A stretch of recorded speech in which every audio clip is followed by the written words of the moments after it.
Bismillahirrahmanirrahim. Assalamualaikum warahmatullahi wabarakatuh. Alhamdulillahi rabbil alamin. Wabihi nasta'inu ala umuri dunya wad din. Wassalatu wassalamu ala ashrafil anbiya'i wal mursalin. Habibina wa nabiyina Muhammadin sallallahu alaihi wasallam. Wa ala alihi wa sahbihi wa sallama tasliman katsira ila yaumiddin, amma ba'd. Allahumma la sahla illa ma ja'altahu sahla wa anta taj'alul huzna idza syi'ta sahla. Rabbi shrah li sadri wa yassir li amri wahlul 'uqdatam min lisani yafqahu qawli. Allahumma inna nas'aluka ilman nafi'a wa rizqan tayyiba wa 'amalan mutaqabbala. Allahumma 'allimna ma yanfa'una wanfa'na bima 'allamtana wa zidna 'ilman ya rabbal alamin. Allahumma aslih lana sya'nana kullah wa la takilna ila anfusina tarfata a'yun wa la hawla wa la quwwata illa billah, amma ba'd. Ikhwani wa akhwati, ikhwani fid din, a'azzani Allah wa iyyakum, para peserta daurah yang mudah-mudahan dirahmati Allah Subhanahu wa taala.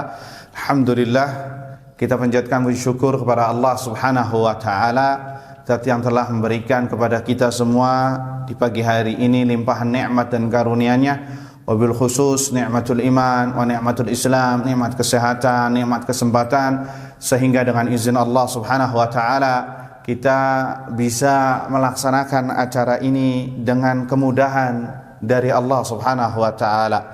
Mudah-mudahan apa yang kita lakukan ini adalah sebagai aplikasi dalam rangka menjalankan perintah Nabi SAW, talabul ilmi faridatun ala kulli muslim. Menuntut ilmu agama adalah bagian dari kewajiban bagi seorang muslim.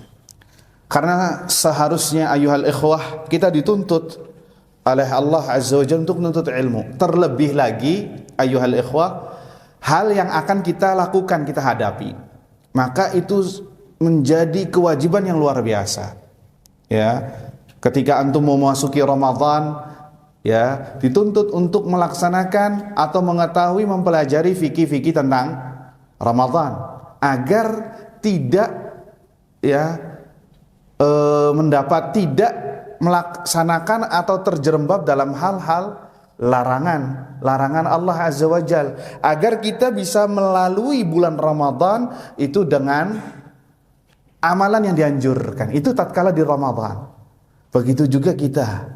Sekarang tanggal 29 Dzulqa'dah. Berarti kalau kelihatan hilal, berarti besok sudah 1 Dzulhijjah. Kalau belum, maka digenapkan menjadi 30 hari, sehingga 1 Dzulhijjah itu kemungkinan di hari lusa. Di hari besok, hari apa?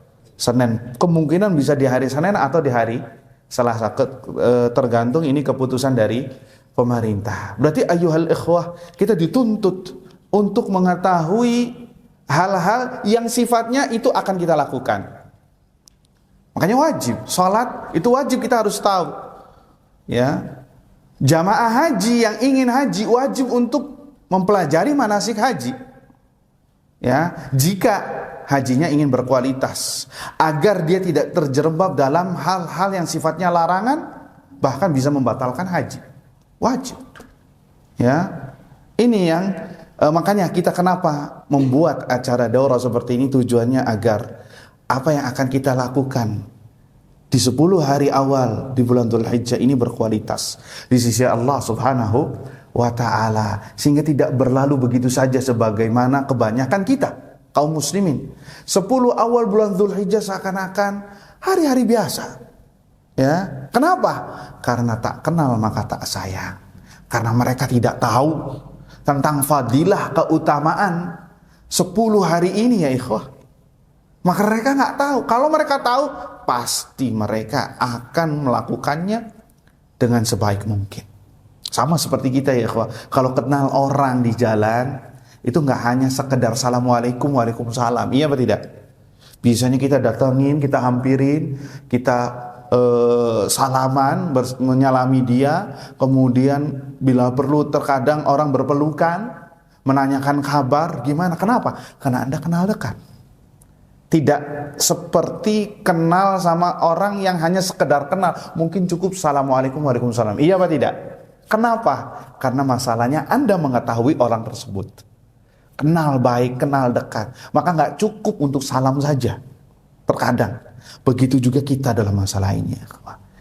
Ya, mudah-mudahan dengan daurah seperti ini ya ikhwah, yang intensif ini, kita setidaknya mengenalkan kepada diri kita semua tentang keutamaan fikih-fikih di 10 Dzulhijjah yang kebanyakan kaum muslimin tidak memperdulikannya, bahkan tidak mengetahuinya.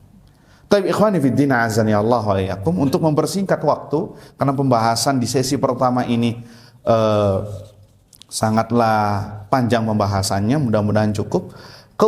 Pembahasan kita kali ini tentang ya fadlu asyri Dzulhijjah wal a'mal al-warida fiha. Keutamaan 10 Dzulhijjah dan amalan-amalan yang disyariatkan di dalamnya. Ya.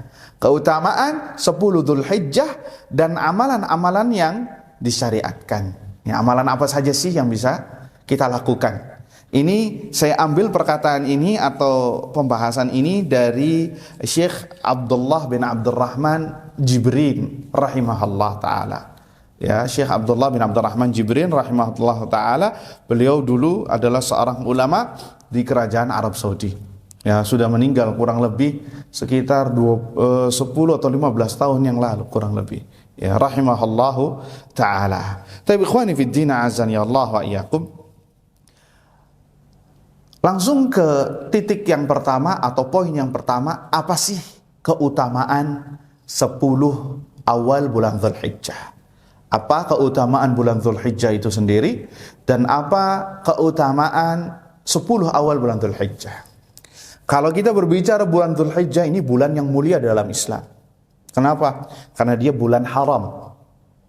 Bulan termasuk dari bulan haram. Ada yang tahu bulan haram itu bulan apa saja? Hah? Dzulqa'dah, Dzulhijjah, Muharram, sama yang paling misah sendiri Rajab. Ini bulan haram. Dan orang-orang Arab dahulu pada zaman jahiliyah memuliakan bulan-bulan haram. Orang Arab ini doyan perang, ya ikhwah. Tapi ketika di bulan Dzulhijjah mereka meletakkan, di bulan haram mereka meletakkan senjatanya. Dan haram bagi mereka untuk melakukan peperangan, menumpahkan darah haram.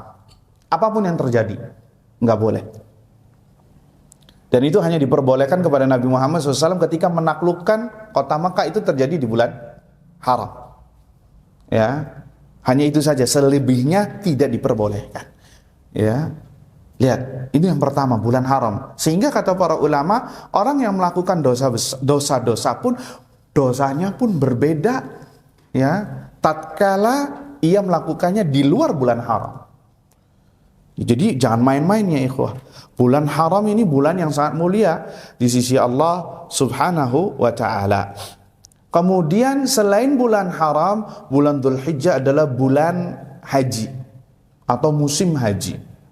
Musim haji itu cuman 2 bulan 13 hari. 2 bulan plus 13 hari. 2 bulannya dari bulan Syawal, Dzulqa'dah, ya, dan 13 hari Dzulhijjah. 13 hari Dzulhijjah sampai tasyrik. Karena rangkaian jamaah haji melakukan mabit di Mina sampai 13 haji. Ada yang sampai 12, ada yang sampai 13 Dzulhijjah, hari tasyrik. Setelah itu selesai. Itu diantara keutamaan secara umum ya Dzulhijjah. Ya, makanya orang kalau ingin melakukan ibadah haji sudah meniatkan umroh di bulan Syawal, kemudian dia menetap di Mekah sampai ibadah haji, maka dituliskan ibadah haji. Haji yang tamatu. Ya, tamatu itu penggabungan umroh dengan haji, ya, umroh dulu, kemudian dia harus menetap di Mekah sampai masuk tanggal 8 Dzulhijjah. Ya, baru dia masuk ke ihram haji. Maka itu sudah dimasukkan ke dalam umrah ibadah haji. Ya, ibadah haji. Ikhwani fiddin, azani Allah wa iyyakum. Kemudian dalil secara umum atau secara khusus tentang keutamaan 10 awal bulan Dzulhijjah. Dalil secara umum atau dalil dari Al-Quran dan Sunnah tentang keutamaan 10 awal bulan Dzulhijjah. Disebutkan ya di dalam surat Al-Fajr ayat 1 dan 2. Ayat 1 dan 2 Allah Azza wa Jalla berfirman, wal fajri walayalin ashrin. Demi waktu fajar dan 10 dan demi malam yang 10. Dan demi malam yang 10. Ini khilaf di antara ulama tafsir, apa maksud dari demi malam yang ke-10. Ada yang mengatakan 10 malam terakhir bulan Ramadan, ya, ada juga yang mengatakan demikian. Namun pendapat yang masyhur dan mendekati kebenaran adalah bahwa 10 malam demi malam yang 10 adalah 10 hari pertama di bulan Dzulhijjah. Ya, dan ini dikemukakan oleh Ibnu Abbas, oleh Ibnu Zubair, Mujahid, muridnya Ibnu Abbas, dan lain-lain dari kalangan salaf dan khalaf. Bahwasanya walayalin ashrin, 10 dan demi malam 10, yakni 10 awal bulan Dzulhijjah. Ya, di sini Allah bersumpah. Dan kebanyakan Allah bersumpah dengan waktu. Kenapa? Karena kebanyakan manusia melalaikan waktu. Sehingga Allah bersumpah, ya, wal asri innal insana lafi khusrin, demi masa. Ada yang mengatakan demi waktu asar, sesungguhnya manusia dalam kerugian. Kenapa manusia rugi? Karena mereka melalaikan waktu, tidak beramal saleh, tidak beriman, tidak bertawasi bil haq, tidak bertawasi bis sabar. Karena mereka tidak beramal. Dan amalan itu ada waktunya ketika di dunia, dan mereka melalaikan waktu, maka mereka merugi. Kata para ulama, Allah tidaklah bersumpah kecuali bahwasannya yang disumpahi tersebut adalah sesuatu yang mulia, yang besar di sisi Allah Azza wa Jalla. Makanya Allah bersumpah wal fajr, demi waktu subuh. Karena waktu subuh sangat mulia, tidak semua orang bisa mendapatkan subuh, iya apa tidak? Hatta kaum muslimin, salat yang paling banyak, yang paling banyak itu salat apa? Yang softnya banyak, salat maghrib. Salat maghrib, salat zuhur satu soft, nggak nyampe kebanyakan. Salat asar orang pada capek masih di jalan. Maghrib itu kebanyakan bisa. Isya masih mending lah. Tapi subuh ini hanya pilihan Allah Azza wa Jalla. Tidak semua orang bisa bangun subuh. Hatta bangun subuh tapi nggak sholat di masjid. Mengheningkan cipta dulu, matikan alarm dulu, nanti dulu, ya, minum air di toiletnya 10 menit 20 menit udah bubar itu sholat.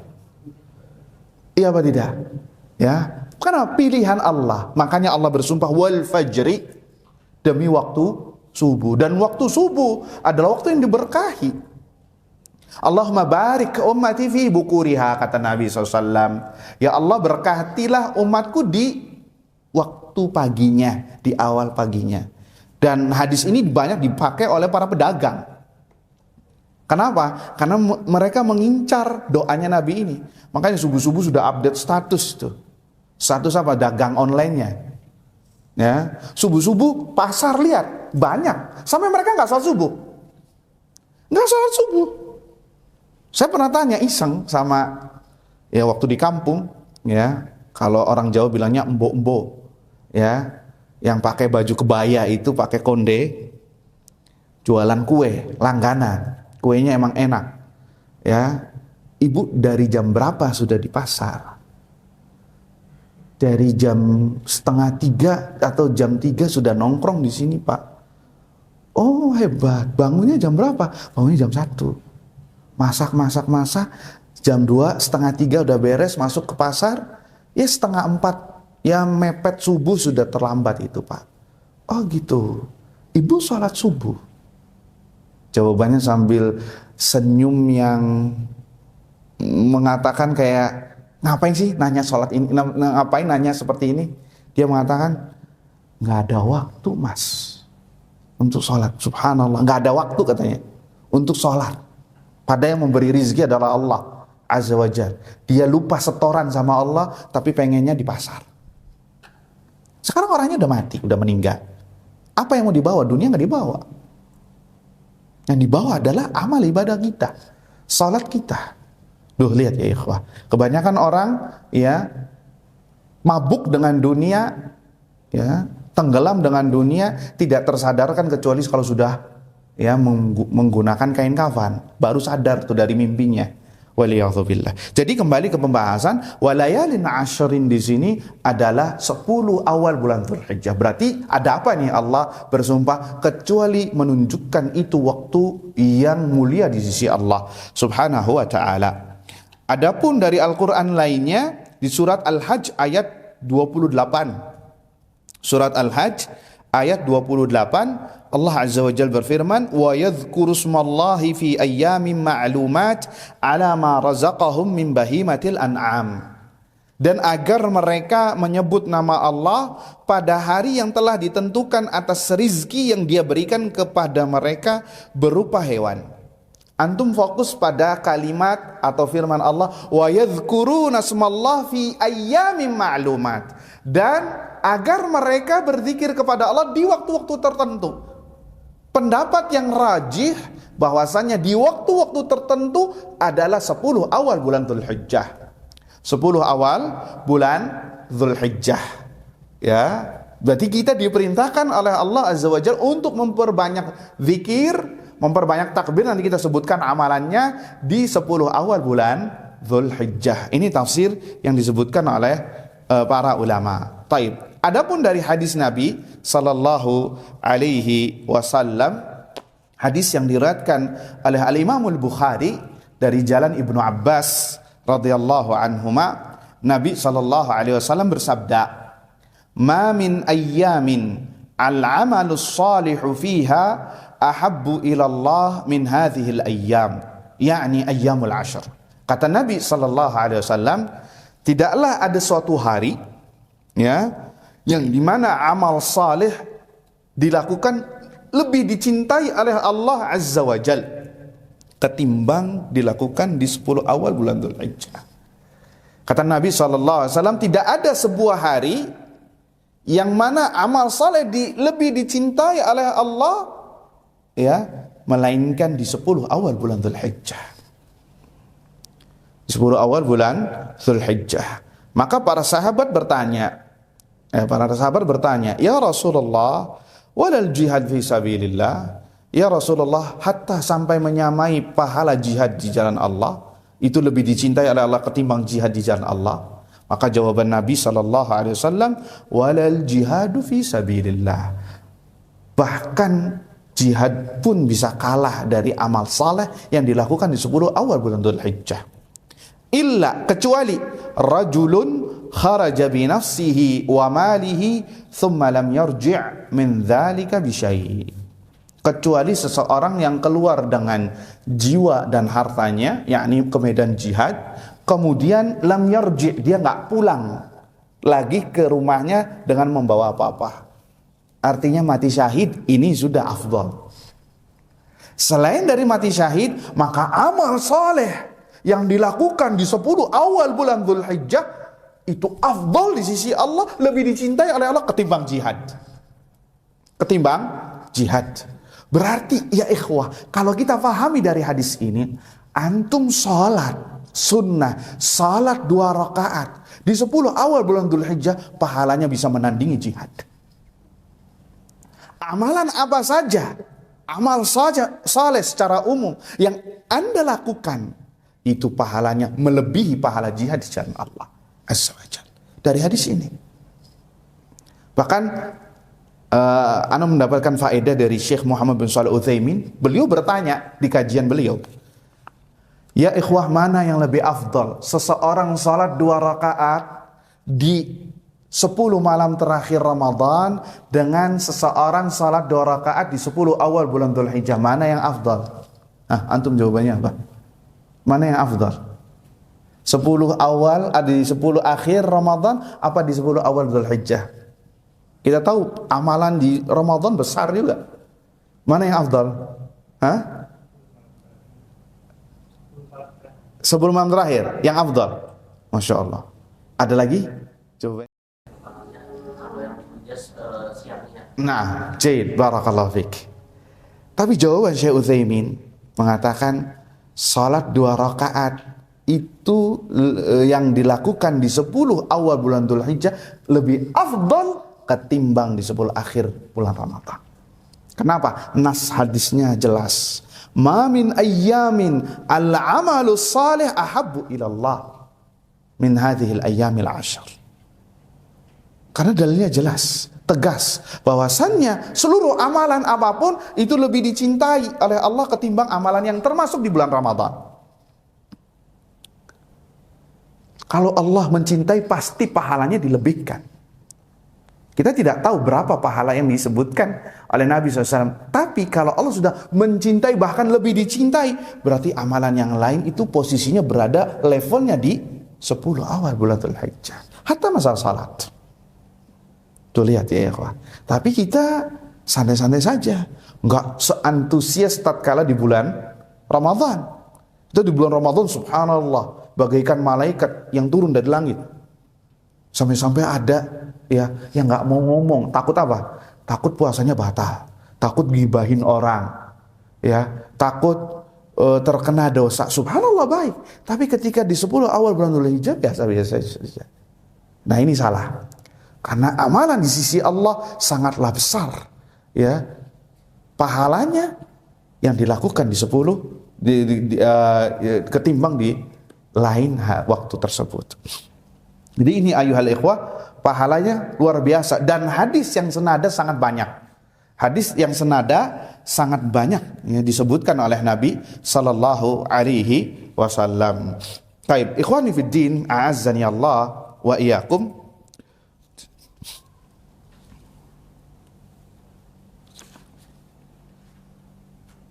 Ini disebutkan di sini hadis oleh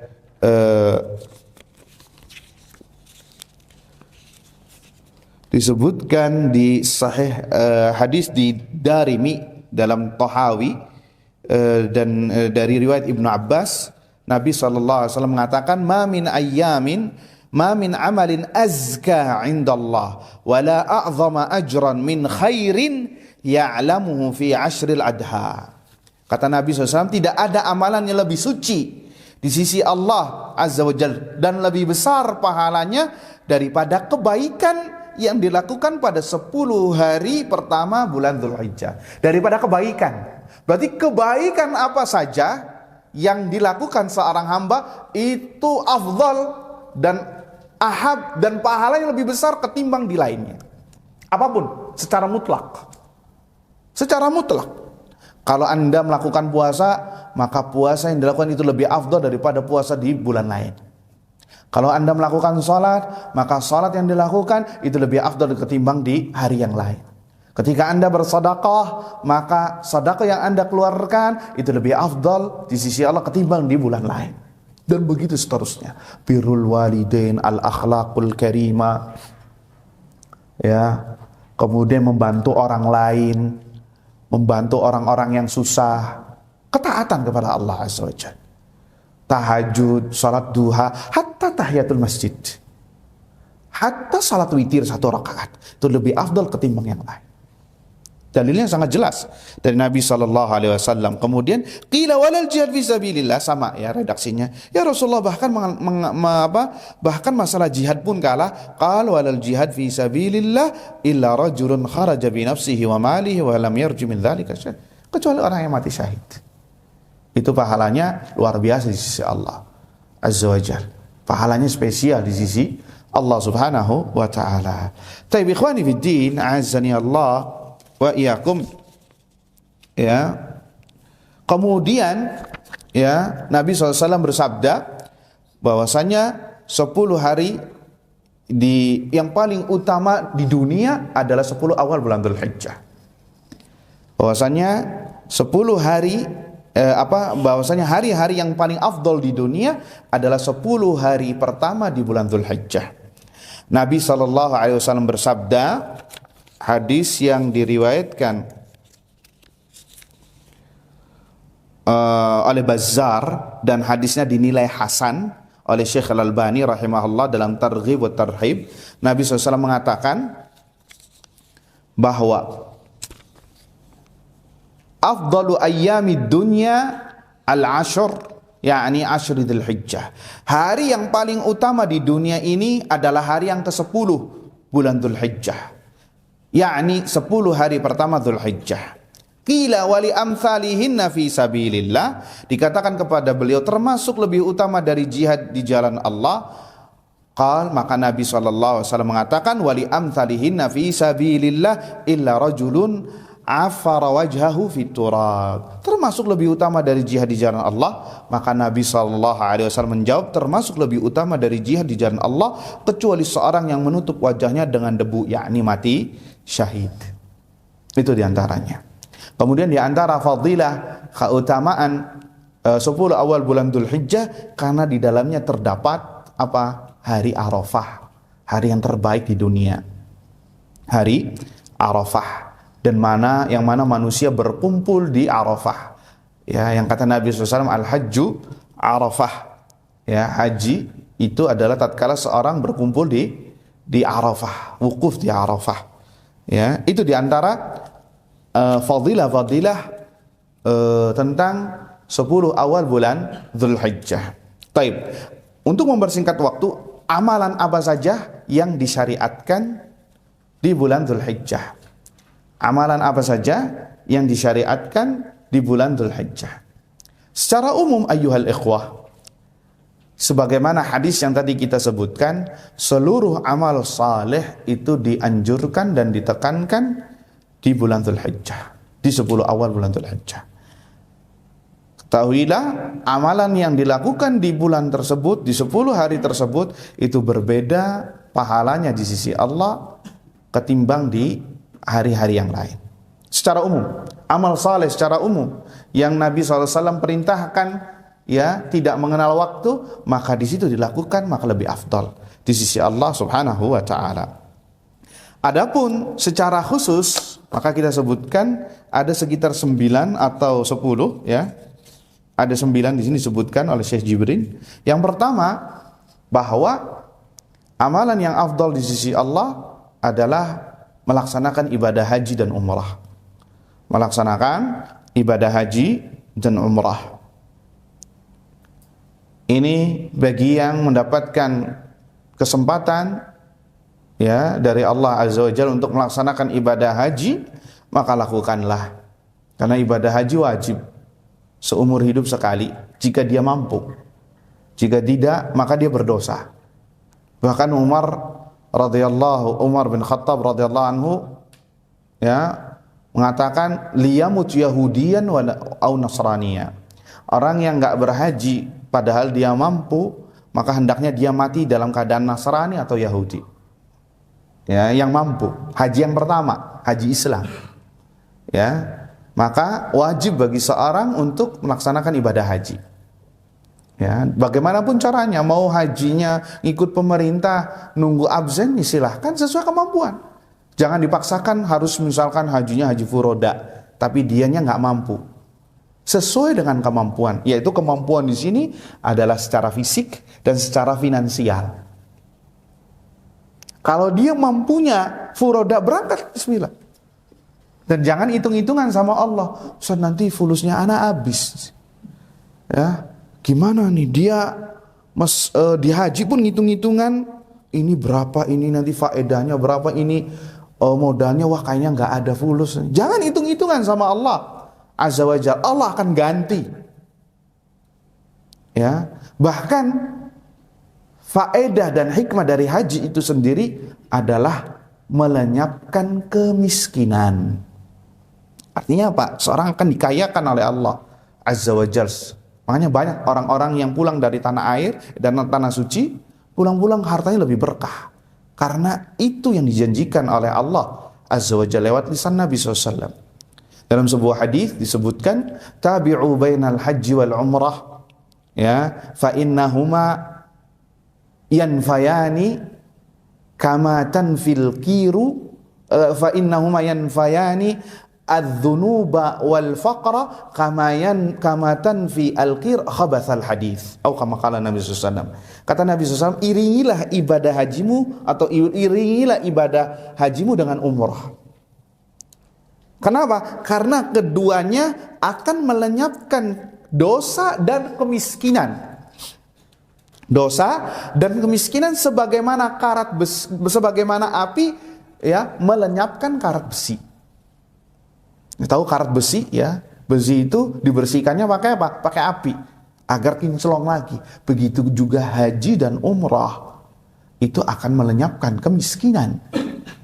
Dan itu janji dari Allah Azza wa Jalla. Makanya jangan hitung-hitungan sama Allah. Pakai rumus matematika nggak mempan itu seperti itu. Buang jauh-jauh. Ya. Allah akan ganti. Selama ini yang memberikan rezeki, yang memberikan harta kepada kita adalah Allah Azza wa Jalla. Ngapain kita hitung-hitungan sama Allah Subhanahu wa ta'ala. Jadi ibadah haji ini wajib hukumnya. Begitu juga umrah wajib. Menurut yang rajih, pendapatnya wajib yang pertama kali. Kalau Anda bisa umrah, maka lakukan umrah. Ustaz, mana dulu Ustaz? Haji dulu apa umrah dulu? Apa jawabannya? Antum belum haji, tapi ada kesempatan umrah. Apakah umrahnya nanti ditunda dulu, nanti haji dulu karena saya belum haji? Ataukah umrah dulu? Mana yang ceritanya antum belum bisa haji nih, tapi bisanya umrah. Apakah umrahnya ditunda, kemudian nanti nunggu haji dulu, atau umrah dulu? Hah? Umrah dulu. Ada yang mengatakan haji dulu? Naam, nggak ada. Naam, sahih. Jawabannya umrah dulu. Karena umrah wajib.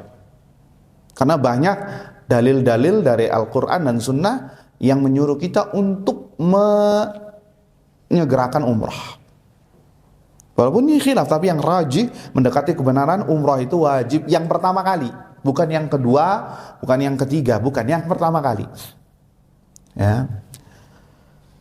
Kemudian pahala faedahnya sangat banyak, ya. Al-hajju al-umrah ila al-umrah mukaffiratun lima bainahuma idza jutnibatil kabair. Dari umrah ke umrah, dari Ramadan ke Ramadan, dari salat 5 waktu, itu semuanya menggugurkan dosa selagi dia tidak melakukan dosa besar. Jadi kalau antum bisanya umrah terus, ya nggak masalah. Belum bisa haji tapi bisanya umrah. Ana sudah daftar Ustaz untuk haji ini, tapi 30 tahun ke depan. Kalau mati gimana? Ya sudah, mudah-mudahan Allah menuliskan pahala buat antum. Innamal a'malu binniyat. Sudah, Allah yang paling tahu tentang niat kita, ya, insyaallah. Jadi mudah-mudahan yang ada di Qa'ah di sini semua, yang ada di masjid ini dan yang menyaksikan semuanya dipanggil oleh Allah untuk bisa datang ke rumahnya di Baitullah, ibadah haji dan ibadah umrah. Katakan amin ya ikhwan. Allahumma amin. Taib ikhwani fid din, azani Allah iyakum. Amalan yang kedua adalah memperbanyak puasa sunnah. Memperbanyak puasa sunnah. Ya. Yakni puasa 9 hari. Puasa 9 hari Dzulhijjah. Ya, kalau antum bisa puasa dari tanggal 1 sampai tanggal 9 Dzulhijjah. Kenapa? Keumuman hadis tadi. Tidaklah amal saleh itu dilakukan di 10 awal bulan Dzulhijjah lebih dicintai oleh Allah ketimbang yang lain. Termasuk adalah puasa. Ya, yakni puasa 9 hari Dzulhijjah. Kalau disebutkan dalam literatur, berpuasa di 10 awal bulan Dzulhijjah artinya berpuasa di 9 hari. Karena kita nggak mungkin puasa di tanggal 10-nya karena hari raya.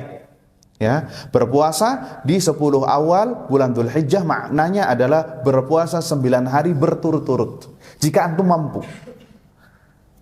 Jika antum tidak mampu, maka perbanyak puasa dari 9 hari tersebut. Kalau antum tidak mampu juga, ya puasa Senin Kemis.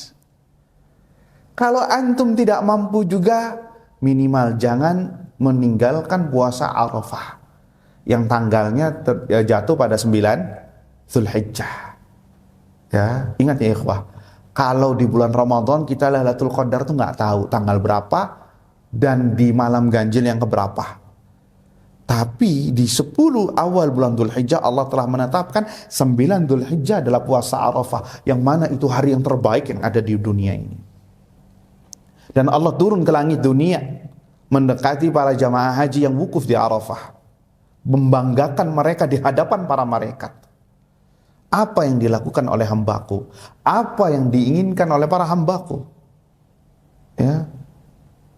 Unduru ila ibadi, kata Nabi SAW, kata Allah Azza wa Jalla, hadis qudsi, lihatlah kepada hamba-hambaku, atauni syu'than gubra, mereka mendatangiku dalam keadaan kucel dan berdebu. Sehingga apa yang dipanjatkan pada pada hari tersebut dari doa-doa yang ada diijabah oleh Allah Azza wa Jalla, karena hari yang terbaik. Dan kata para ulama, apakah ini khusus hanya bagi para jamaah haji saja atau non jamaah haji? Naam, secara umum ya itu lebih mengarah kepada mereka. Tapi kata para ulama, termasuk orang yang tidak haji pun dianjurkan untuk memperbanyak doa di di tanggal 9 Dzulhijjah. Karena pada hari tersebut Allah mengabulkan setiap doa. Maka kalau antum punya hajat, ya, kumpulkan dan doa di tanggal 9 Dzulhijjah. Apalagi kalau antum berpuasa. Ya, apalagi antum jika berpuasa. Dalilnya, ya ikhwah, sebentar, dalil yang menyuruh kita untuk banyak berpuasa secara puasa sunnah secara umum, hadis dari Abu Sa'id Al-Khudri, Nabi SAW bersabda, "Ma min 'abdin yasumu yawman fi sabilillah illa ba'adallahu bidzalika al-yawm wajhahu 'anil nar 70 kharifa." Tidaklah seorang hamba berpuasa satu hari sekali, berpuasa lillah karena Allah sehari saja, kecuali Allah akan jauhkan dia dengan neraka sejauh 70 tahun perjalanan. Itu puasa sehari lillah, puasa sunnah. Barang siapa yang puasa karena Allah satu hari saja, maka Allah akan jauhkan dia dari api neraka sejauh 70 tahun. Bayangkan puasa sehari loh. Gimana kalau antum banyak puasa? Gimana kalau antum melaksanakannya di 10 awal Dzulhijjah? Berapa jarak antara antum dengan neraka? 70 tahun itu umurnya manusia. Antum sekarang belum 70 tahun rata-rata. Itu jaraknya jauh banget. Kesini ke Jakarta saja 60 kilo kurang lebih. Kedengaran Jakarta nggak? Kelihatan nggak Jakarta? Jangan jauh-jauh Jakarta. Stasiun Bogor sini. Kedengaran nggak suasana yang ada di stasiun Bogor? Terlihat tidak? Padahal jaraknya cuma beberapa kilo. Bayangkan antum dijauhkan oleh Allah neraka 70 tahun. Hanya dengan puasa sehari. Hanya dengan puasa sehari. Bagaimana jika antum melakukan di 10 awal bulan Dzulhijjah? Ini luar biasa ya. Luar biasa sekali. Maka ya ini nasihat untuk saya pribadi dan kepada para hadirin. Perbanyak puasa di bulan Dzulhijjah. Syukur-syukur antum bisa puasa 9 hari. Ya. 9 hari di bulan Dzulhijjah. Kalau tidak, maka berpuasa di tanggal 9 Dzulhijjah, yaitu di hari Arafah. Yang mana kata Nabi SAW, hadis diriwayatkan oleh Imam Muslim, "Siyamu yaumi Arafah ahtasibu 'ala Allah an yukaffira as-sanata allati qablahu wallati ba'dah." Berpuasa di hari Arafah, aku berharap agar dari puasaku ini Allah mengampuni dosa-dosa tahun yang lalu dengan tahun yang akan datang. 2 tahun diampuni dosanya. Subhanallah. Hanya puasa sehari, ya, akan diampuni dosa 2 tahun. Tahun yang lalu dengan tahun yang akan datang. Luar biasa. Ini ada amalannya ikhwah, yang apabila antum amalkan dapat jaminan pengampunan dosa. Kita semua berbuat dosa ya ikhwah. kullu bani Adam khata wa khairul khata'ina tawwabun. Semua anak Adam adalah orang yang berbuat dosa, dan sebaik-baik yang berbuat dosa adalah yang bersegera bertaubat kepada Allah. Dan kita dianjurkan untuk bertaubat. Tapi permasalahannya, apakah Allah menerima taubat kita? Apakah tidak? Kita nggak tahu. Apakah kita ini masih banyak dosanya dan sudahkah dibersihkan? Kita nggak tahu. Hatta orang yang bertobat kita nggak tahu, tidak bisa memvonis dia diterima taubatnya, karena tidak ada nas, tidak ada dalil. Beda kayak sama zaman sahabat Nabi SAW. Ada 3 orang yang tidak ikut perang Tabuk sama Nabi sampai diboikot, sampai turun di surat At-Taubah bahwasanya Allah telah menerima taubat mereka. Sampai para sahabat itu memberikan selamat kepada 3 orang ini.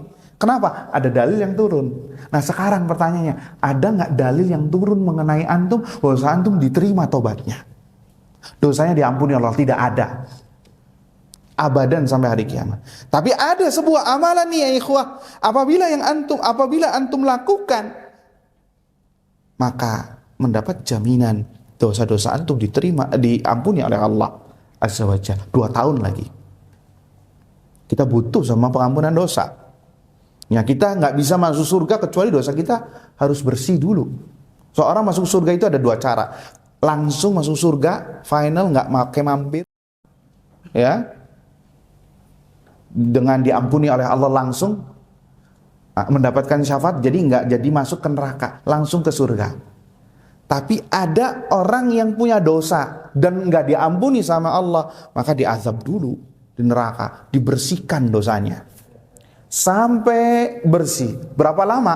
Sehari, 2 hari, 3 hari, sebulan, seminggu, setahun di neraka, ya, 1000 tahun, wallahu alam. Dan 1 hari di neraka berapa? Ka'alfi sanatin mimma ta'uddun. 1 hari di neraka itu 1000 tahun. Makanya Abu Lahab, ya, yang meninggal di zaman Nabi sekarang sudah 1444. Berarti masih baru 1,4 hari di azab kubur. Dia merasakan baru 1,4 hari. Padahal sudah berapa di dunia? Udah 1444 tahun yang lalu. Abu Bakar As-Siddiq, ya, berada di alam kubur, mendapatkan kenikmatan alam kubur baru 1,4 hari di alam akhirat. Padahal di dunianya sudah 1400. Jadi jangan menyepelekan akhirat. Jangan menjawab, oh Ustaz, paling cuma 5 menit doang di neraka. Ya sudah, fadhol, silakan kalau antum kuat. Ya 5 menit berapa itu dari 1000 tahun? Nah, nggak tahu. Ya, jangankan 5 menit aslinya pun kita nggak mau dengan api neraka, api dunia. Mau nggak coba antum kalau mau lilin gini kentangannya? Kuat nggak? Ya kalau nggak mati. Ya maka ada yang kuat.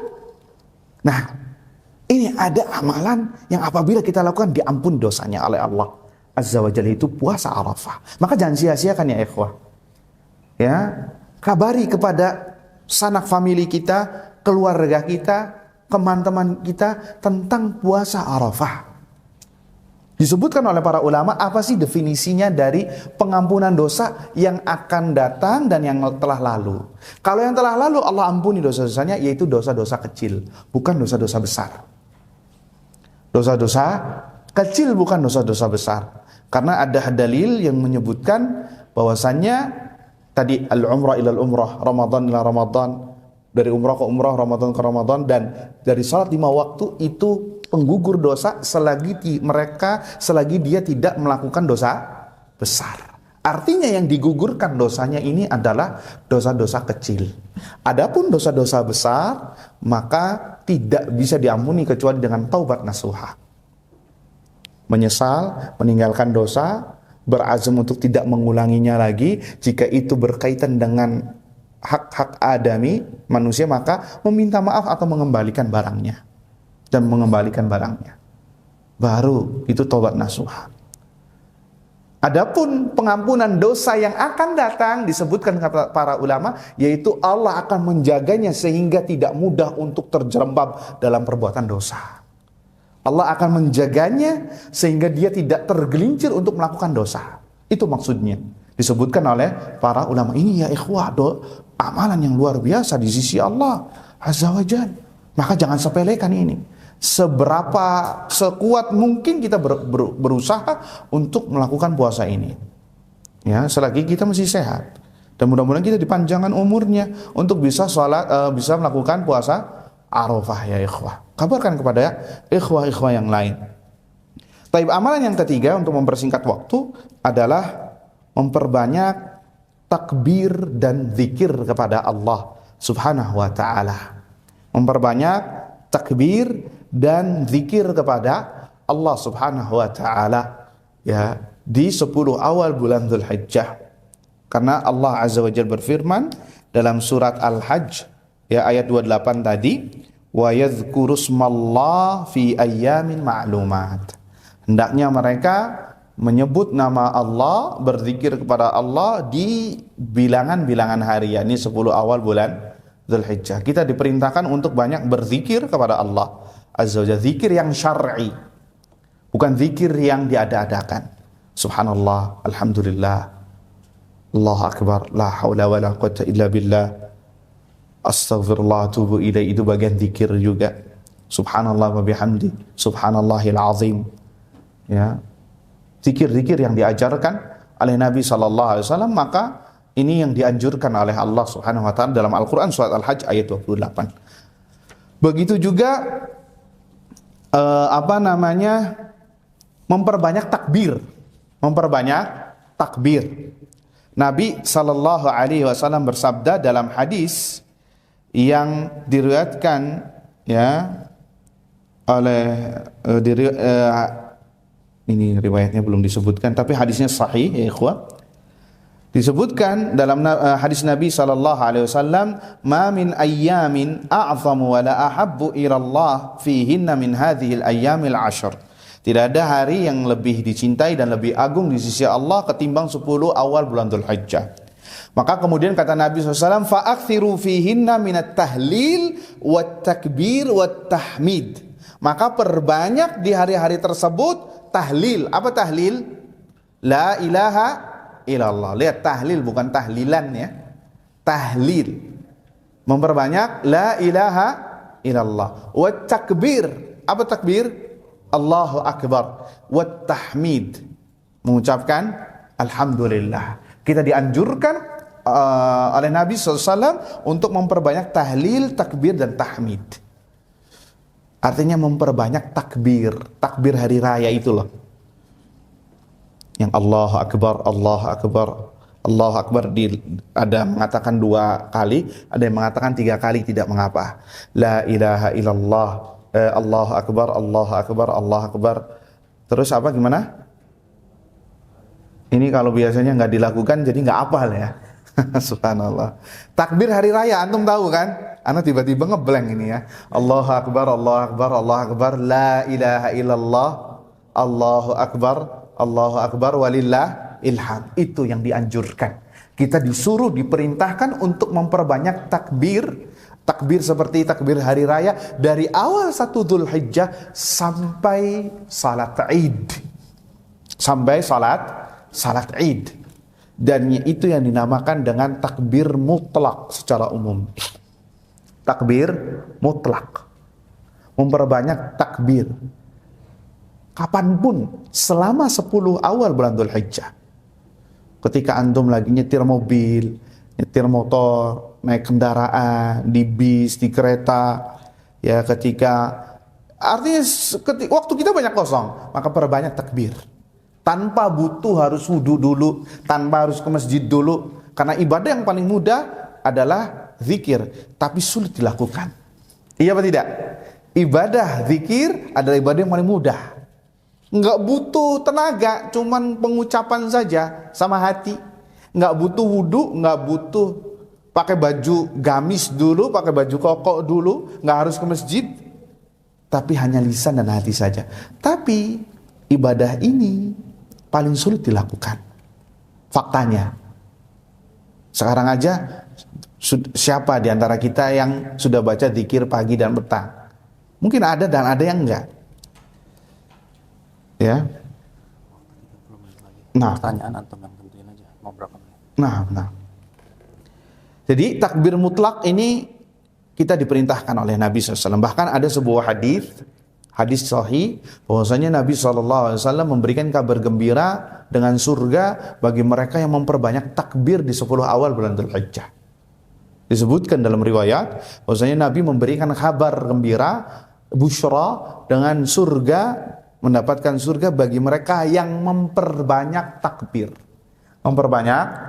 Takbir. Jadi kita dianjurkan tuh, semakin banyak takbir semakin besar Anda mendapatkan surga Allah Subhanahu wa taala. Sendiri-sendiri, nggak usah jamaah dan nggak usah suaranya gede-gede. Ya, nggak usah besar-besar. Dan para sahabat dahulu keliling ke pasar sambil takbir. Ibnu Umar, sampai orang-orang pada ngikut dengan takbirnya Ibnu Umar. Tapi sekali lagi tidak berjamaah dan itu bid'ah. Kemudian ada takbir muqayyad. Takbir muqayyad adalah takbir yang terikat.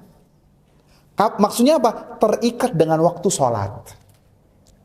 Takbir muqayyad. Ada takbir mutlak umum dari tanggal 1 masuk awal maghrib. Ya karena tanggalan Hijriyah itu bukan seperti Masehi 12 malam, bukan. Perubahan tanggalnya itu dari masuk maghrib sudah beda tanggal. Berarti dari tanggal 1 sampai tanggal 10 tatkala dilaksanakan salat itu sudah selesai takbir mutlak. Adapun takbir muqayyad yang terikat itu dilakukan setelah salat. Kapan? Di waktu subuh tanggal 9 Dzulhijjah. Di waktu subuh setelah selesai subuh, salam subuh berjamaah ya. Di tanggal 9 Dzulhijjah sampai tanggal 13 Dzulhijjah di salat asar. Takbir muqayyad. Sama, bacaannya sama. Ya, takbir muqayyad ya dari tanggal 9 Dzulhijjah sampai tanggal 13 Dzulhijjah. Nggak harus berbarengan, nggak harus nunggu imam. Antum yang memulai nggak apa-apa dengan suara yang agak besar. Disebutkan oleh para ulama, habis assalamualaikum warahmatullah, assalamualaikum warahmatullah, nggak usah zikir salat dulu, takbir dulu. Allahu akbar, la ilaha illallah, Allahu akbar, walillahil hamd. Disebutkan tidak ada jumlah bilangan khusus, tapi minimal mungkin 3 kali, kata sebagian ulama. Habis itu selesai, baru zikir salat. Dan zikirnya sekali lagi tidak berjamaah, sendiri-sendiri. Kalau di jalan artinya ketika melakukan, karena mungkin kita kayak kagok gitu ya, akhirnya masuk sini, kemudian nggak menyengaja dengan satu suara, itu mudah-mudahan tidak mengapa. Tapi secara umum nggak boleh kita zikir berjamaah dengan satu suara atau dipandu dengan imam. Masing-masing. Hatta kalau imamnya lupa, terkadang lupa, makmum yang langsung mengingatkan takbir. Allahu akbar, maka yang lain mengikuti. La ilaha illallah, Allahu akbar, walillahil hamd. Sampai tanggal berapa? Sampai tanggal 13 Dzulhijjah salat asar. Sehingga maghribnya tidak ada takbir lagi. Dan ini khusus hanya di Idul Adha, yakni di hari raya Idul Adha dari tanggal 9 Dzulhijjah dan sampai 13. Adapun Idul Fitri nggak ada. Sebagian masjid itu ada tuh.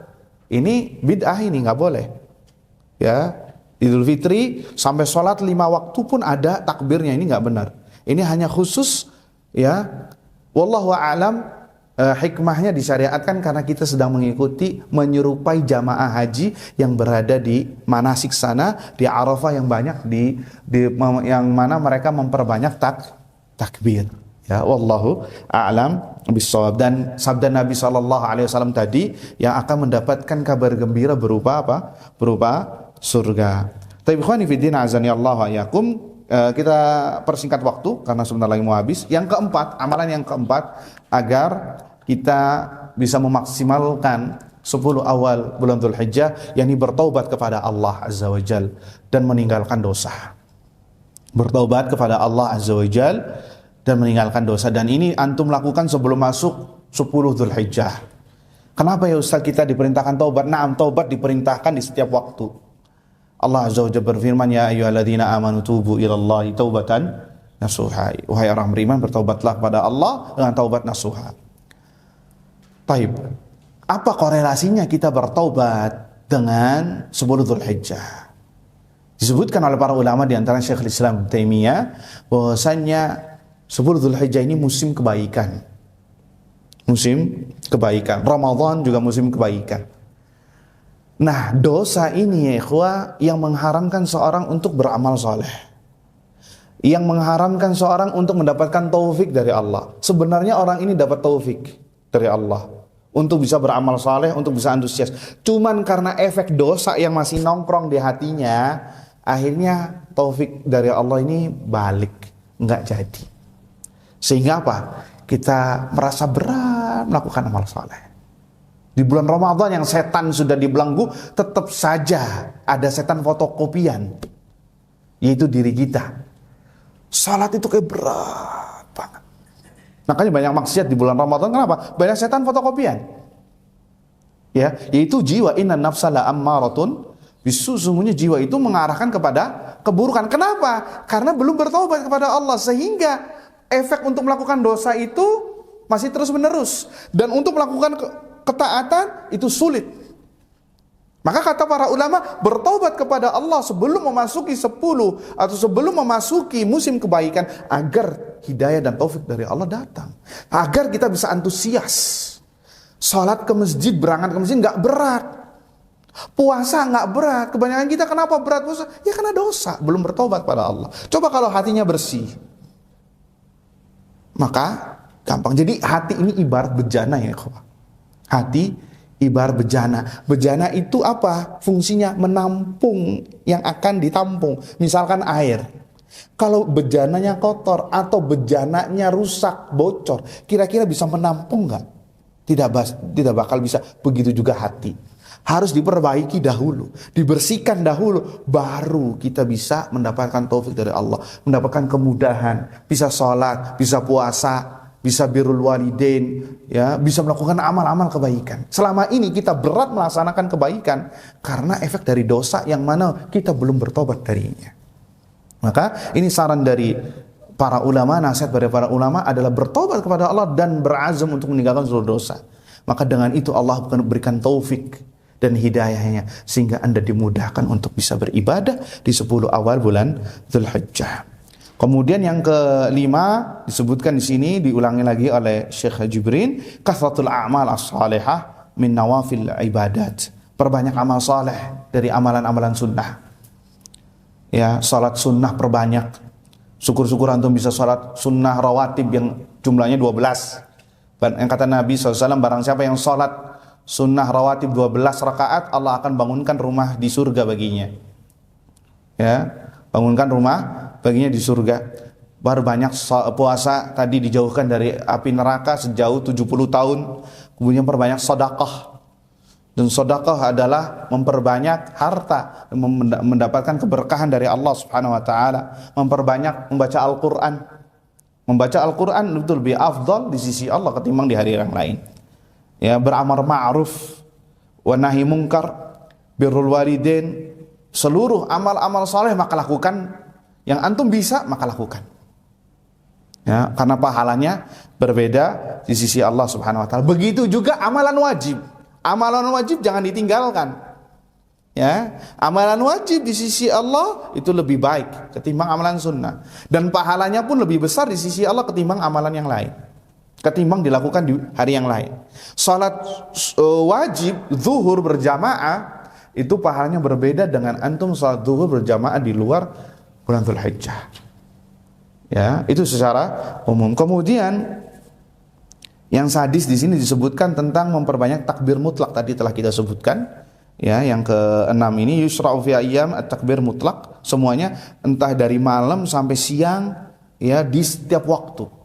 Kecuali ketika kita masuk ke toilet misalkan, atau mengiring jenazah masuk kuburan, karena itu tidak diperintahkan untuk beribadah kepada Allah Subhanahu wa taala.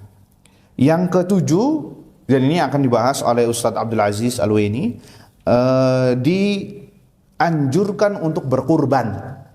Dianjurkan untuk berkurban dari tanggal 10 Dzulhijjah sampai tanggal 13. Dikasih waktu, ya, mau tanggal 10 tanggal 11 atau tanggal 12 atau tanggal 13. Yang lebih baik adalah yang lebih cepat, yang disegerakan adalah di 10 Dzulhijjah. Karena Nabi SAW ketika selesai salat Id langsung berkurban dengan sendiri.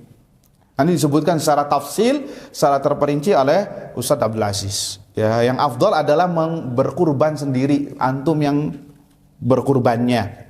Kalau antum bisa, itu sunnahnya. Kalau nggak bisa ya menyaksikan ketika hewan yang antum kurbankan tersebut, dan antum makan dari hasil kurban tersebut, ya sepertiganya kah, atau makan kemudian bagi-bagikan kepada yang membutuhkan. Dan ini adalah sunnah Nabi Ibrahim alaihissalatu wassalam. Hukum kurban itu sendiri diperselisihkan oleh para ulama. Ada yang mengatakan wajib, ada yang mengatakan sunnah. Ya, hadisnya Nabi SAW, man kana lahu sa'atun falam yudhi fala yaqrabanna masjidana hadza. Kata Nabi SAW, barang siapa yang diberikan kelapangan rizki, kemudian dia tidak berkurban, maka jangan dekati masjid kami, yaitu Masjid Nabawi, yang dimana Nabi SAW salat di dalam, jangan mendekati masjid kami. Ini hadisnya diperselisihkan oleh para ulama. Ada yang mengatakan ini hadisnya mauquf, berhenti pada sahabat. Ada juga hadis mengatakan ini hadisnya marfu sampai kepada Nabi SAW. Sehingga para ulama ada yang mengatakan kalau melihat dari hadis ini adalah wajib. Orang yang nggak berkurban bisa berdosa, yang mampu, dari hadis ini. Ada juga yang mengatakan berkurban hukumnya sunnah muakkadah, dan ini yang rajih. Wallahu ta'ala alam.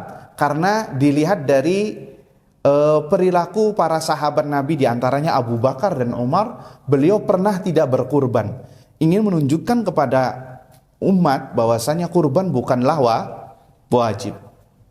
Ya, sehingga kita katakan kurban ini sangat dianjurkan, bahkan bisa tercela bagi mereka yang tidak melakukannya padahal dia mampu.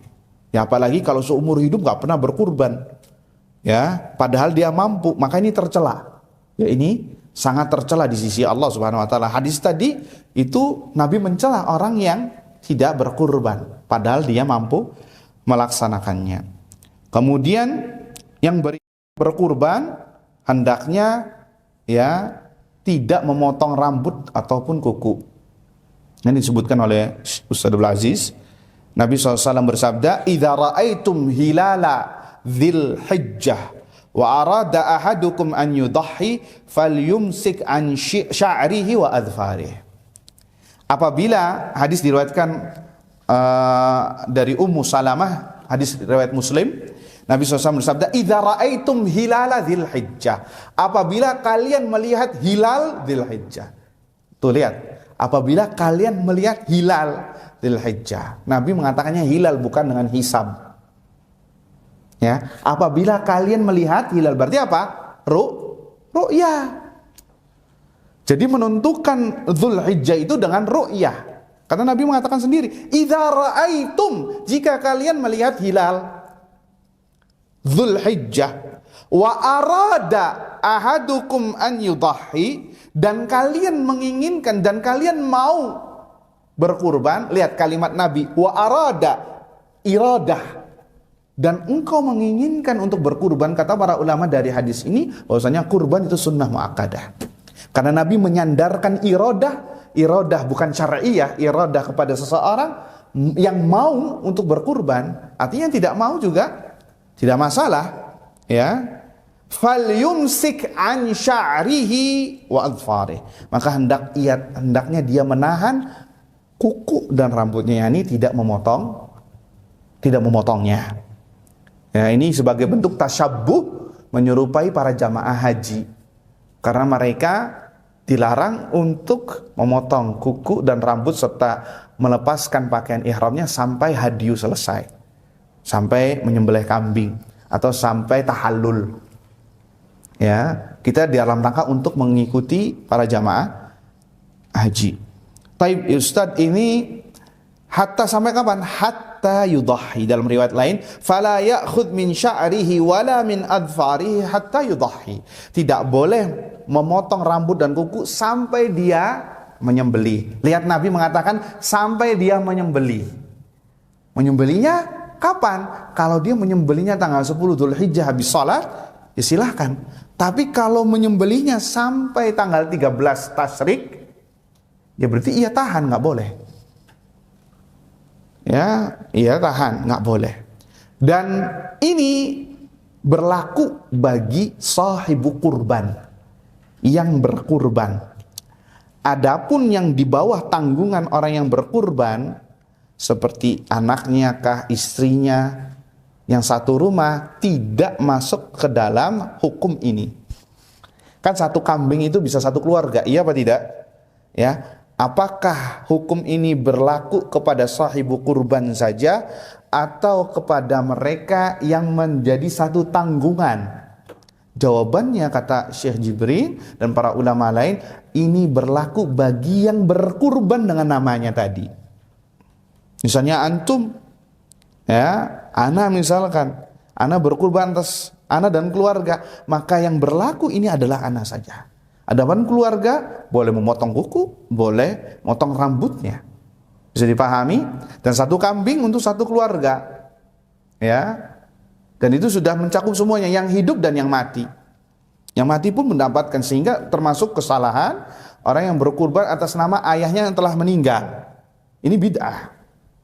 Dan itu tidak dilakukan oleh para ulama salaf. Ya, karena antum berkurban ayah antum yang telah meninggal, atau ibu antum yang telah meninggal, atau siapapun dari keluarga antum yang satu rumah, maka akan mendapatkan pahala kurban.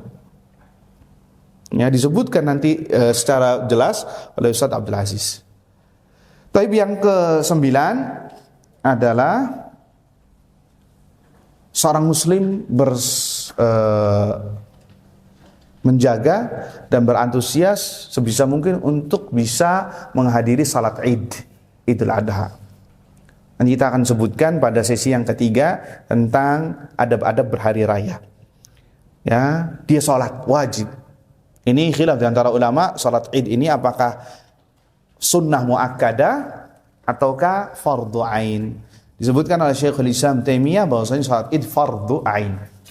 Salat Id fardu ain. Kenapa? Karena beliau mengatakan Nabi sampai mengeluarkan orang-orang yang haid, wanita yang haid, ya, untuk menyaksikan di lapangan.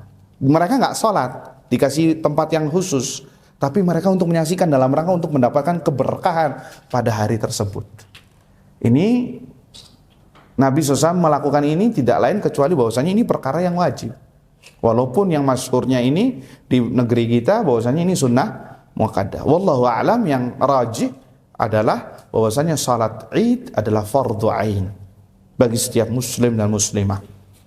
Ya, kecuali mereka yang berhalangan, ya, haid atau nifas dan lain sebagainya, maka mereka hanya menyaksikan saja. Atau orang yang sudah tua renta misalkan tidak bisa untuk menghadiri di lapangan, maka tidak mengapa.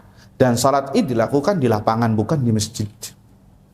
Salat Id itu dilakukan di lapangan karena sunnahnya Nabi SAW keluar, ya, ke lapangan, dan di zaman Nabi ada Masjid Nabawi, ya, maka sunnahnya adalah di lapangan, bukan di masjid.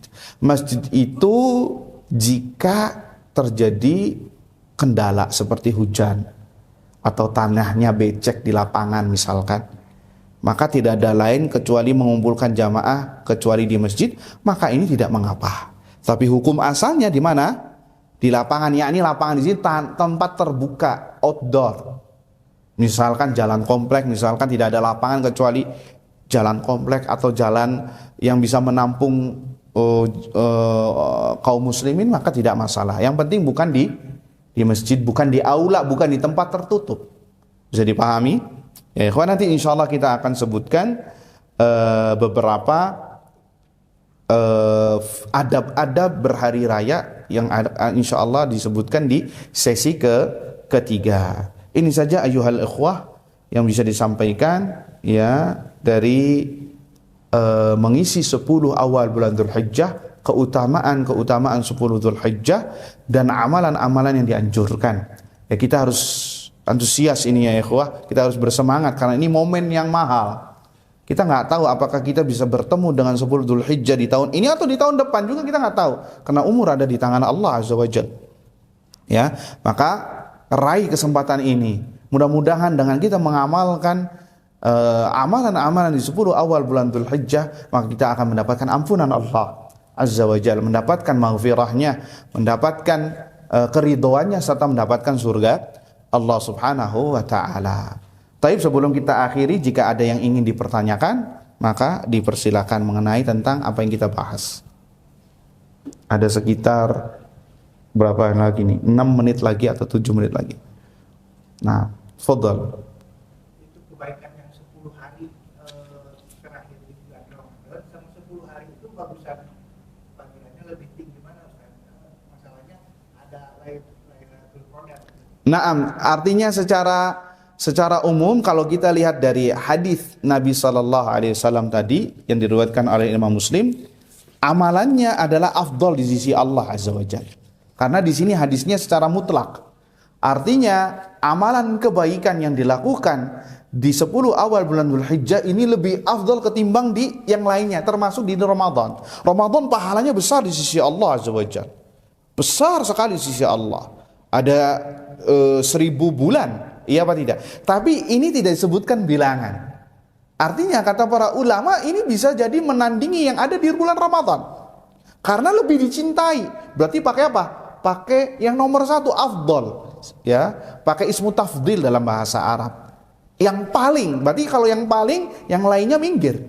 Seperti itu kata Syekh Utsaimin rahimahullah, salat 2 rakaat yang antum lakukan di 10 awal bulan Dzulhijjah itu lebih afdal ketimbang dilakukan di bulan Ramadan. Karena hadis tadi.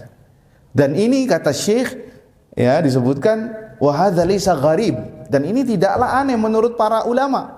Walaupun ini aneh menurut para awam kata Syekh. Kenapa? Karena disebutkan dalil yang luar biasa. Kenapa? Karena orang-orang awam kata Syekh itu tidak dikasih tahu tentang 10 awal bulan Dzulhijjah. Mereka hanya tahunya Ramadan.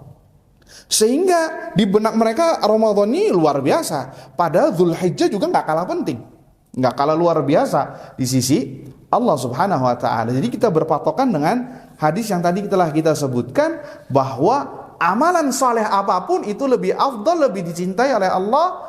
Bahkan disebutkan dalam riwayat lain, a'zamu ajra, lebih besar pahalanya ketimbang dilakukan di selain 10 awal bulan Dzulhijjah. Amal soleh apapun, ya amal soleh termasuk puasa, termasuk salat, termasuk sedekah, termasuk jihad, membaca Al-Quran, birrul walidain, ya semua yang dilakukan amal-amal kebaikan itu besar pahalanya dan lebih dicintai oleh Allah Subhanahu wa taala. Wallahu a'lam. Tapi ada lagi yang mau tanyakan? Nah, fadhal. Jadi berkorban untuk orang yang sudah meninggal, ada contohnya? Nah, karena Nabi Shallallahu Alaihi Wasallam ya apa yang kita kurbankan itu sudah meliputi orang yang masih hidup dari keluarga kita dan yang telah meninggal. Disebutkan ada literatur riwayat dari para ulama salaf, maka dari ulama salaf bahwa orang yang berkurban itu untuk dirinya dan untuk orang yang masih hidup dari keluarga dan yang telah meninggal. Maka tidak ada anjuran ya dari para ulama bahwasanya kita berkurban untuk orang-orang yang telah meninggal, karena sudah pasti mendapatkan pahala yang akan yang akan didapatkan. Lalu bagaimana kalau misalkan ada yang berpendapat hadis Hadis Nabi Muhammad wa ummatihi. Nah, Ini yang membawakan dari itu untuk membolehkan. nah itu dalilnya juga. Karena Nabi SAW berkurban untuk dirinya dan untuk umatnya kalau Nabi SAW. Dan itu khusus untuk Nabi SAW. Adapun kita untuk keluarga kita, disebutkan dalam literatur, ada riwayatnya di sini, nanti kita akan sebutkan bahwasanya orang yang berkurban itu untuk dirinya dan untuk ahlul baitnya. Ahlul baitnya ini siapa? Mereka yang masih hidup dan orang yang telah mati dari ahlul baitnya, maka akan mendapatkannya. Adapun untuk secara khusus, artinya yang kita sebutkan ini secara khusus disebutkan nama si bapak fulan rahimahullah. Tidak ada anjurannya dari Nabi sallallahu alaihi wasallam. Tetapi secara umum disebutkan oleh Nabi sallallahu alaihi wasallam. Nah, fadhil. Untuk sohibul kurban tadi yang apa? Yang tidak boleh bercukur dan Yang motong kuku. Kuku itu dari kapan dan setelah disembelih itu di di Di di apa? Di memulainya. bercukur Nah, atau tidak apa-apa gitu. nah, nah.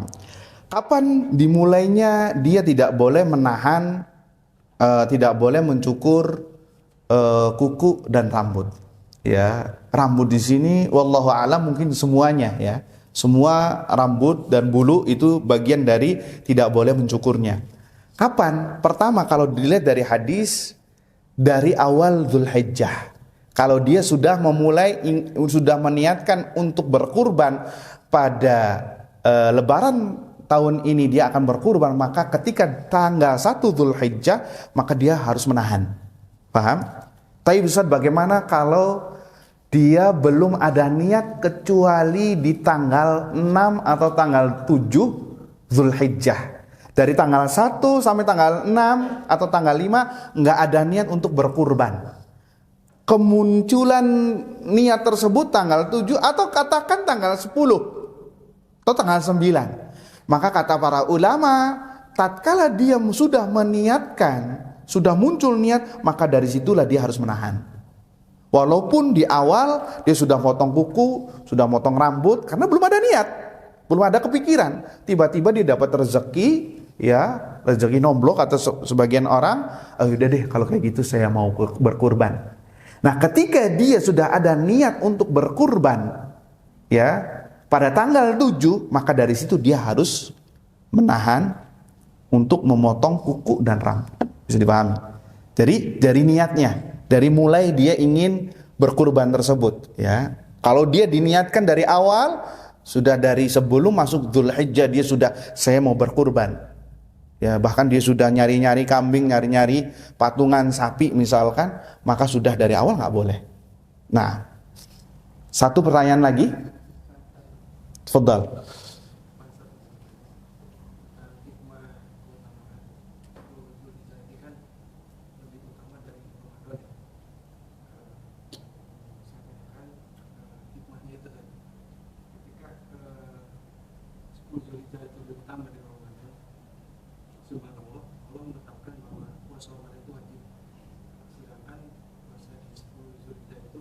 Nah, yang kedua, kalau 10 Dzulhijjah itu lebih baik, berarti kita lebih dianjurkan lagi menghidupkan malam-malamnya yang mulai itu lebih utama, lebih dianjurkan lagi. Ketika itu lebih dianjurkan lagi, mengapa kita tidak seperti bulan Ramadan menghidupkan 10 hari di malamnya? nah, Mungkin selama jamaah atau sebagainya bisa dilaksanakan sehingga bisa lebih mengetahui. nah. Tadi pertanyaan yang bagus ya tentang kenapa di bulan Dzulhijjah nggak seperti bulan Ramadan dengan amalan-amalan ada salat qiyamul lailnya juga berjamaah atau puasa itu puasa wajib ini puasa sunnah. Perlu antum tahu ya Nabi SAW menyebutkan amal soleh itu lebih baik dicintai oleh Allah Azza wa Jalla di 10 awal bulan Dzulhijjah ketimbang di hari yang lain termasuk Ramadan. Artinya amal saleh secara umum. Amal saleh yang dilakukan di bulan Dzulhijjah itu lebih afdal di sisi Allah Azza wa Jalla ketimbang di hari-hari yang lain. Itu yang pertama. Jadi kata para ulama ya 10 awal bulan Dzulhijjah ini lebih afdal, bahkan termasuk afdalu ayyami dunya. Hari yang terbaik yang ada di dunia ini 10 awal bulan Dzulhijjah. Sehingga kita disyariatkan untuk memperbanyak amal saleh. Tapi pertanyaannya Ustaz, kalau kayak gitu kenapa kita tidak menghidupkan seperti salat tarawih, kan afdal di sisi Allah Azza wa Jalla? Ya, pertama ya ikhwah, kita nggak bisa menerka dalam beragama ini dengan sesuai kehendak kita, karena kita beragama sesuai dengan dalil. Ya, berpatokan dengan dalil, karena ibadah itu tauqifiyah. Ibadah itu tauqifiyah, berhenti apa kata dalil. Kalau dalilnya menyuruh ya kita laksanakan. Kalau tidak suruh kita tidak melaksanakan. Dan juga kita mencontoh perbuatan Nabi. Bagaimana Nabi SAW menghidupkan di bulan Ramadan dan mengamalkan amal saleh di 10 Dzulhijjah. Dan tidak ada ya orang sholat tarawih di bulan Dzulhijjah atau Qiyamul Lail, karena itu khusus di bulan Ramadan. Karena kita mengikuti Nabi SAW. Terus kenapa Ustaz kalau di bulan Ramadan wajib? Kalau di di Dzulhijjah puasanya bukan wajib, sunnah. Ya. Di bulan Ramadan saja yang puasa wajib, banyak yang enggak puasa. Bagaimana lagi kalau di 10 bulan Dzulhijjah diwajibkan puasa? Pertama, ini syariat dari Allah, bukan kita yang ngaturnya. Ya, ini syariat dari Allah Subhanahu wa taala. Allah yang memerintahkan untuk berpuasa wajib. Ya. Di bulan Ramadan, ya ayyuhalladzina amanu kutiba alaikumussyam kama kutiba alal ladzina min qablikum la'allakum tattaqun. Wahai orang-orang yang beriman, diwajibkan puasa Ramadan. Allah yang mewajibkan. Ya, Allah yang mewajibkan, sehingga puasa wajib itu tidak tertandingi dengan puasa sunnah. Ya, puasa wajib itu paling afdal di sisi Allah Azza wa Jalla. Namun hanya di bulan Dzulhijjah ini puasa sunnah yang diperbanyak. Ya, sehingga kedudukannya jelas.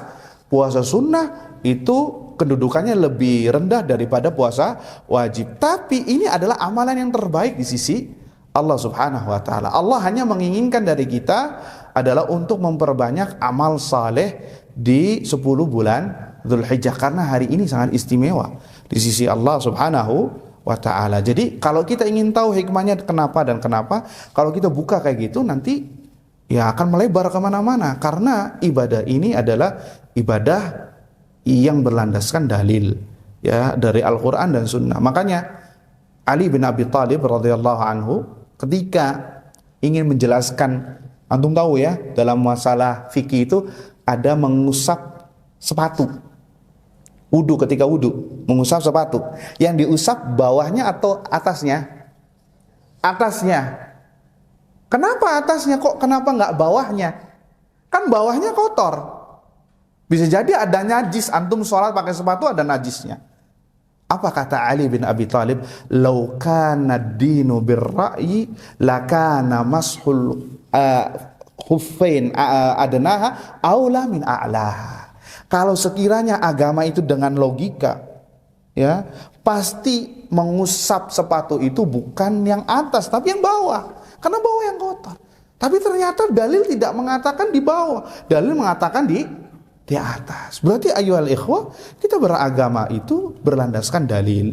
Berdasarkan dari Al-Quran dan Sunnah dan pemahaman para sahabat. Bagaimana para sahabat melaksanakannya. Karena mereka yang paling tahu terhadap agama ini. Sehingga dalam memahami masalah Ashrul Dzulhijjah, 10 Dzulhijjah dan masalah Ramadan, ya kita tidak menjadikannya sebagai sesuatu yang rancu, tidak.